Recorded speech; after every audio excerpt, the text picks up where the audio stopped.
નમસ્કાર ખેડૂત મિત્રો, હું બંધિયા રાજેશ સિગ્મા ક્રોપ સાયન્સમાંથી.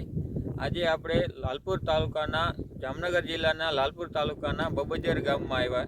બબજર ગામમાં આપણે દયાળજીભાઈ ગોપાલભાઈ પાઠકને ત્યાં ડુંગળીમાં આપણે સુપીક સોઇલ પીવડાવ્યું હતું. જ્યારે અતિશય વરસાદ હતો ને ત્યારે આપણે સુપીક સોઇલ પીવડાવ્યું હતું. એ સુપીક સોઇલ આપણે અડધા વીઘાની ડુંગળી છે એમાં આપણે પાયું હતું. અડધા વીઘામાં આપણે 300 ml જેટલું પાયું હતું. આપણે આજે બબજર ગામની વિઝિટે આવેલા છે. તો આપણે દયાળજીભાઈને પૂછીએ કે આપણે સુપીક સોઇલ પાયા પછી એને કેવું રિઝલ્ટ મળ્યું.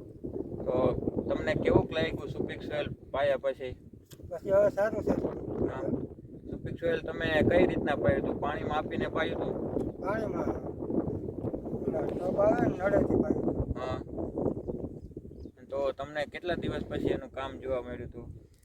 7-8 દિવસ પછી હવે સારું થઈ ગયું, કામ સારું દેખાય. હા, તમે પાયા પછી પાયા પહેલા તમારી ડુંગળી કેવી હતી ને પાયા પછી તમારી ડુંગળી કેવી થઈ ગઈ જરાક કહેજો ને.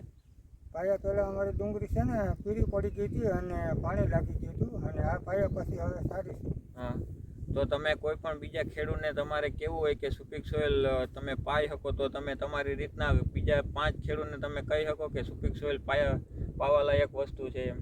હા, એ કહી શકીએ. પાવાથી અમારી ડુંગળીમાં બહુ સારું છે. હા હા, મિત્રો તમે જોઈ શકો છો કે આ જે ડુંગળી છે આમાં સુપીક સોઇલ પાયેલું છે, અને પાયા પછી આ જે ડુંગળી છે આખી લીલી થઈ ગઈ છે ને પાણીમાં બેઠી થઈ ગઈ છે.